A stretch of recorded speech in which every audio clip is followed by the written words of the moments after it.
I'm not taking anybody's side, I say, bending down to pick up the paper cranes. If you're taking a side, it should be mine, Alicia says. She thrusts her chin in Stormy's direction. She thinks she's some grand dame, but she is a child, throwing a tantrum over a party. A child. Stormy shrieks, "Will you two please stop fighting?" To my mortification, tears spurred out the corners of my eyes. I can't take it today. My voice trembles. I really just can't. They exchange a look, and then they both rush to my side. "Darling, what's wrong?" Stormy croons. "It must be a boy." Sit, Alicia says. They lead me over to the couch and sit on either side of me. "Everybody, get out." Stormy yells. And the others scatter. "Now you tell us what's wrong." I wipe my eyes with the corner of my shirt sleeve. "Peter and I broke up." "It's the first time I've said the words out loud," Stormy gasps. "You and Mr. Handsome broke up. Was it over another boy?" She looks hopeful, and I know she is thinking of John. "It wasn't over another boy. It's complicated." "Darling, it's never that complicated," Stormy says. In my day, Alicia glares at her. "Will you just let her talk?" "Peter never got over his ex-girlfriend, Genevieve," I say, sniffling. "She was the one who posted that video of us in the hot tub, and Peter found out and he didn't tell me. Perhaps he wanted to spare your feelings." Alicia says, vehemently. Stormy shakes her head, so hard her earrings whoosh. "The boy is a dog, pure and simple. He ought to treat you like a queen, not this other girl Genevieve." Alicia accuses, "You just want Lara Jean to date your great-grandson." "So what if I do?" With a gleam in her eye she says, "Say, Lara Jean, have you got any plans tonight?" At that we all laugh. "I can't think about any boy but Peter right now," I say. "Do you still remember your first love?" Stormy's had so many, could she possibly? But she nods. "Garrett O'Leary. I was 15 and he was 18 and we only ever had a dance, but the way I felt when he looked at me." She shivers. I look to my left at Alicia. "And yours was your husband, Philip, right?" To my surprise she shakes her head. "My first love was named Albert. He was my older brother's best friend. I thought I would marry him. But it was not to be. I met my Philip." She smiles. "Philip was the love of my life. And yet I never forgot Albert. How young I was once." "Stormy, can you believe we were ever so young?" Stormy does not give her usual blithe reply. Her eyes go moist, and as softly as I've ever heard her speak she says, "It's all a million lifetimes ago." And yet, Alicia echoes. They both smile at me fondly, with such true and genuine affection that new tears come to my eyes. What will I do now that Peter's not my boyfriend anymore? I wonder out loud. "You'll just do what you did before he was your boyfriend," Alicia says. "You'll go about your day, and you will miss him at first, but over time it will ease. It will lessen." She reaches out, touches her papery hand to my cheek. A smile plays at her lips. "All you need is time, and you, little one, have all the time in the world." It's a comforting thought, but I don't know if I believe it is true, not completely. I think that time might be different for young people. The minutes longer, stronger, more vibrant. All I know is that every minute without him feels interminably long, like I'm waiting, just waiting for him to come back to me. Lara Jean, no he isn't, but my heart doesn't seem to understand it's over. After energies renewed, tears dried, I am with Jeanette in her office, going over party details. When she offhandedly mentions the sitting room, I freeze. "Jeanette, the sitting room isn't going to be big enough." "I don't know what to tell you. The main activities room is booked for bingo. They have a standing Friday night reservation. But this party is a huge event.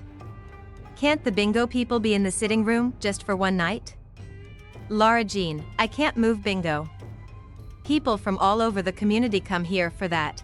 including the leasing agent's own mother. There are a lot of politics at play here. My hands are tied. Well, what about the dining room? We could move all the tables and set up the dance floor at the center of the room and then put the refreshments on a long table against the wall. It could work. Jeanette gives me a look like, girl, please. And who's going to put away all the tables and chairs? You. Well, me, and I'm sure I could round up some volunteers. And have one of the residents put out their back and sue the home? No, gracias.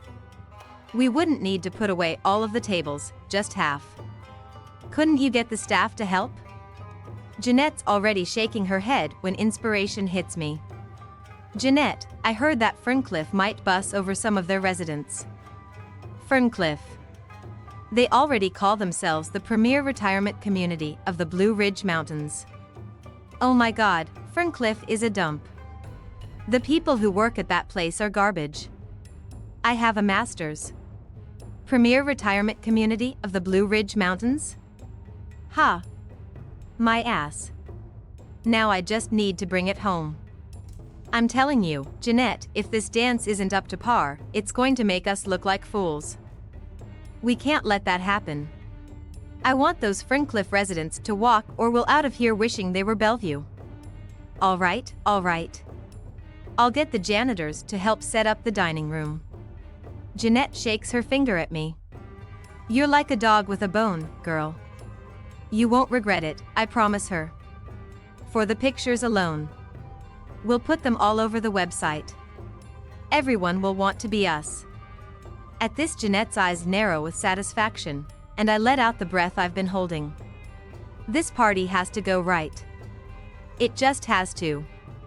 It is my one bright spot, Sunday night. I curl my hair.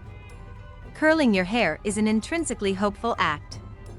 I like to curl mine at night and think about all the things that could happen tomorrow.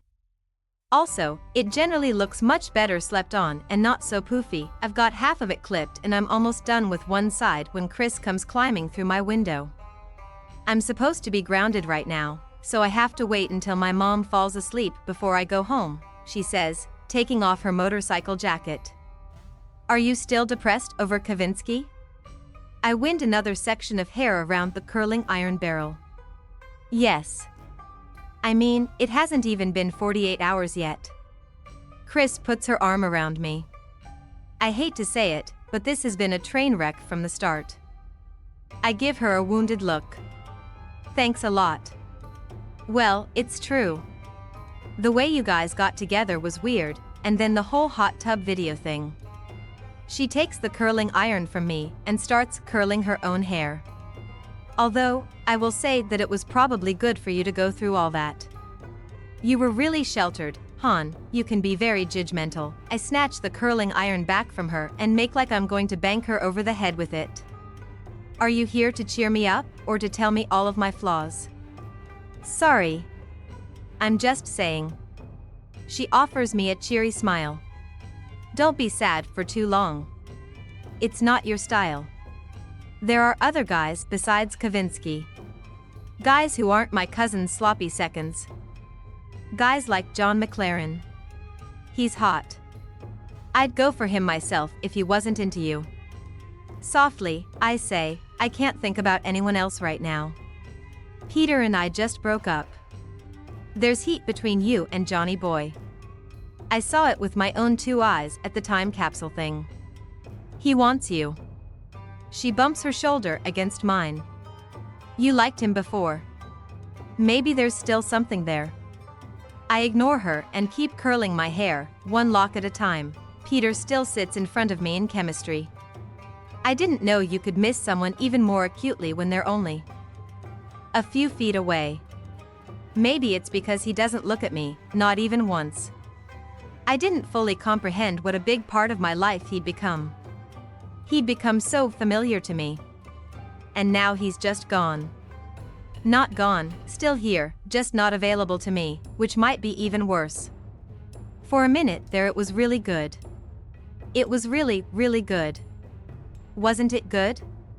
Maybe really, really good things aren't meant to last for too long, Maybe that's what makes them all the more sweet, the temporariness of them.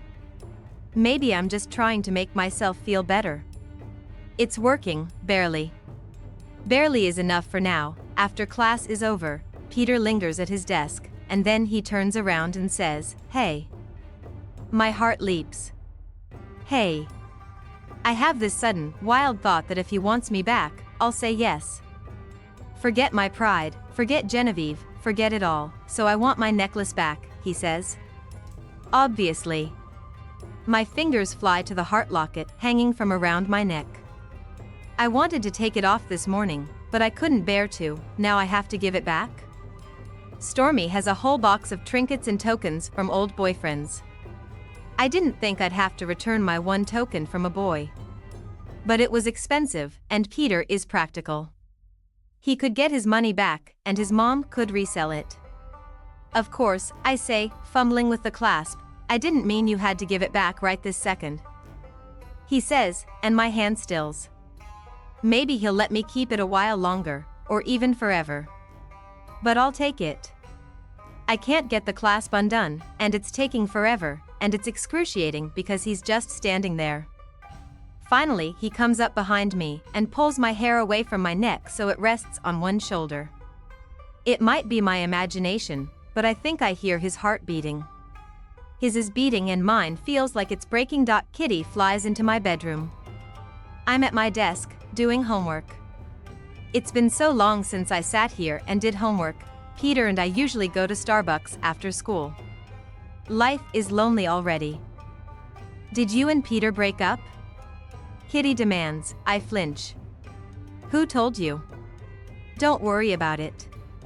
Just answer the question. Well, yes. You don't deserve him, she spits out. I reel backward in my seat. What? You're my sister. It's not fair for you to take Peter's side. You haven't even heard my side. Not that you should have to.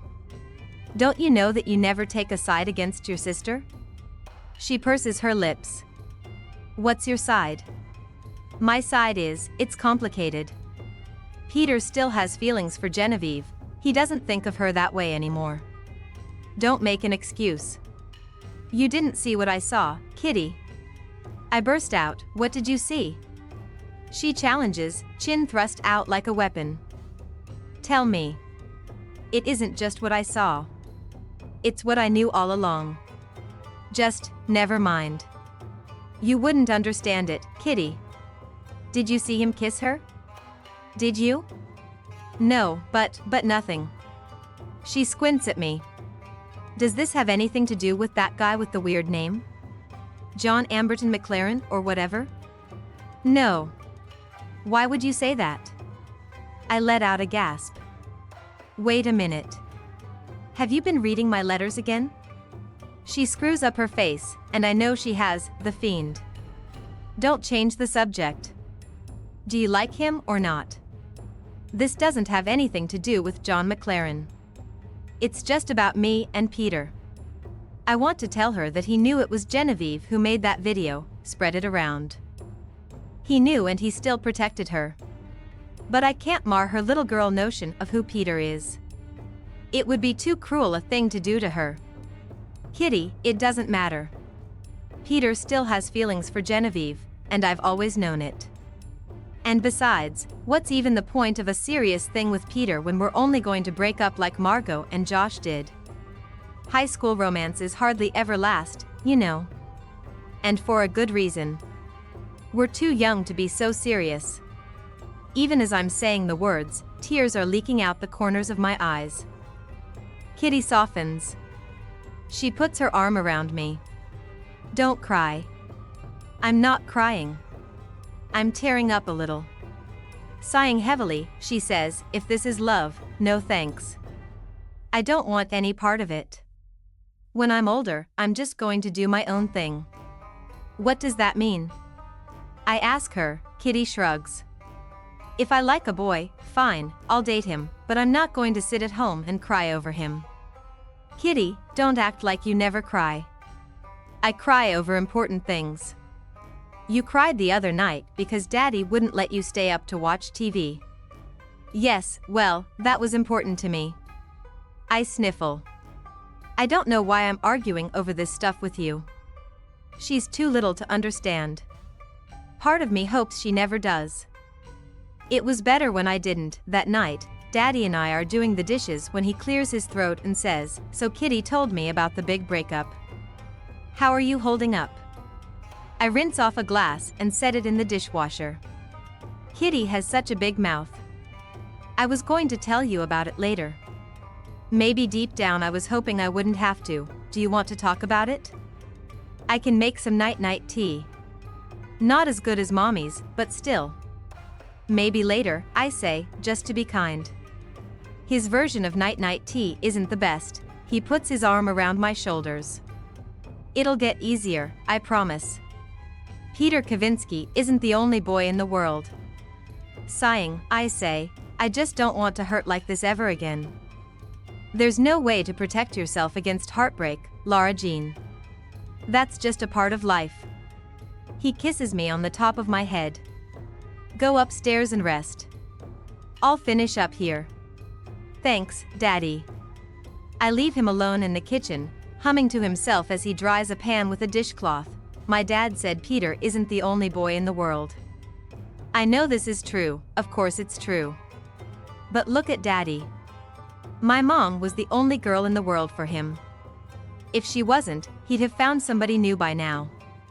Maybe he's been trying to protect himself from heartbreak too. Maybe we're more alike than I ever realized. It's raining again.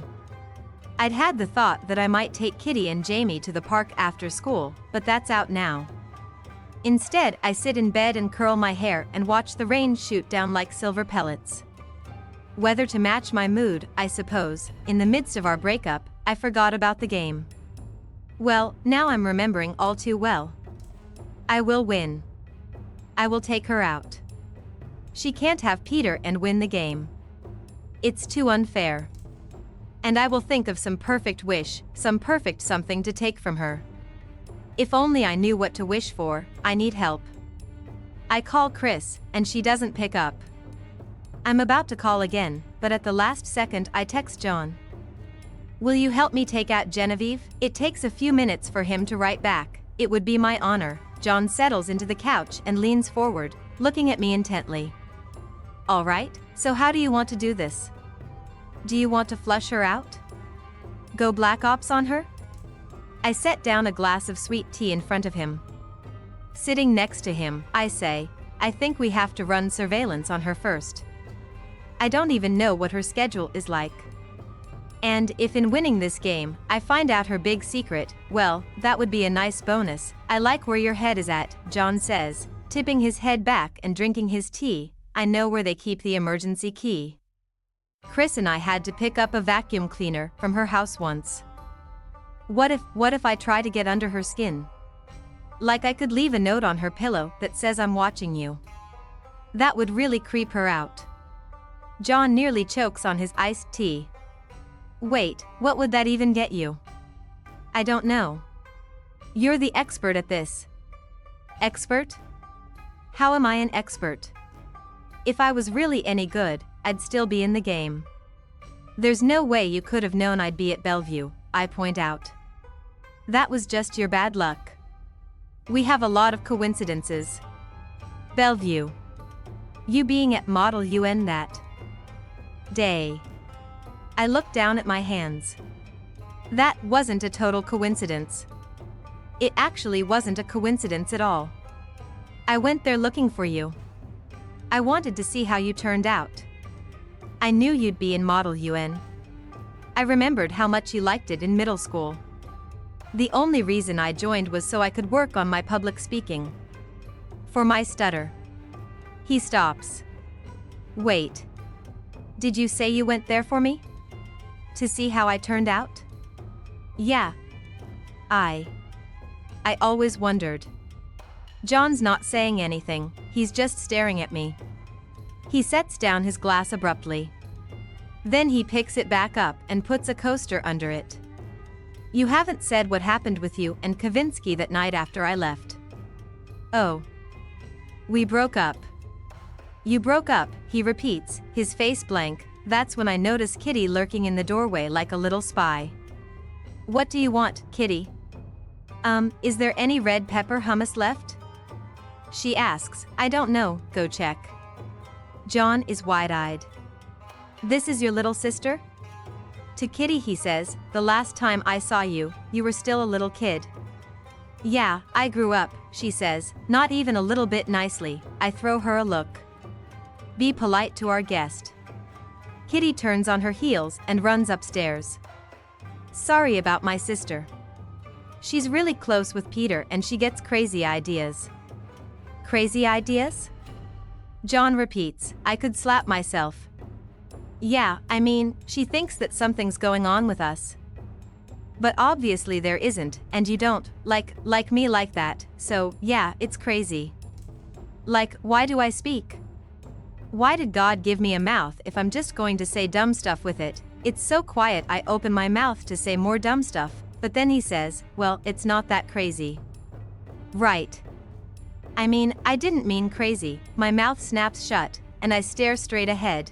Do you remember that time we played spin the bottle in my basement? I nod. I was nervous to kiss you, because I'd never kissed a girl before, he says, and picks up the glass of sweet tea again. He takes a swig, but there's no tea left, just ice. His eyes meet mine, and he grins. All the guys gave me such a hard time afterward for whiffing it. You didn't whiff it, I say.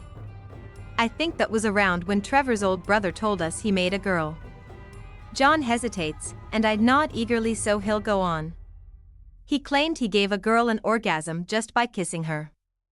I let out a shrieky laugh and clapped my hands to my mouth. That's the biggest lie I ever heard. I never saw him talk to even one girl. Besides, I don't think that's even possible. And if it was possible, I highly doubt Sean Pike was capable of it. John laughs too. Well, I know it's a lie now, but at the time we all believed him. I mean, was it a great kiss? No, it wasn't. John winces and I quickly continue. But it wasn't an altogether terrible one. I swear. And listen, it's not like I'm an expert on kissing anyway. Who am I to say? Okay, you can stop trying to make me feel better. He sets down his glass. I've gotten much better at it. That's what the girls tell me. This conversation has taken a strange and confessional turn, and I'm nervous but not in a bad way. I like sharing secrets, being co-conspirators. Oh, so you've kissed that many, huh? He laughs again. A respectable number. He pauses. I'm surprised you even remember that day. You were so into Kavinsky, I don't think you even noticed who else was there. I push him in the shoulder. I was not so into Kavinsky. Yes, you were. You kept your eyes on that bottle the whole game, like this. John picks up the bottle and lasers his eyes at it. Waiting for your moment. I'm bright red, I know I am. Oh, be quiet. Laughing, he says, like a hawk on its prey. Shut up. Now I'm laughing too. How do you even remember that? Because I was doing the same thing, he says. You were staring at Peter too? I say it like a joke, to tease, because this is fun. For the first time in days I'm having fun. He looks right at me, navy blue.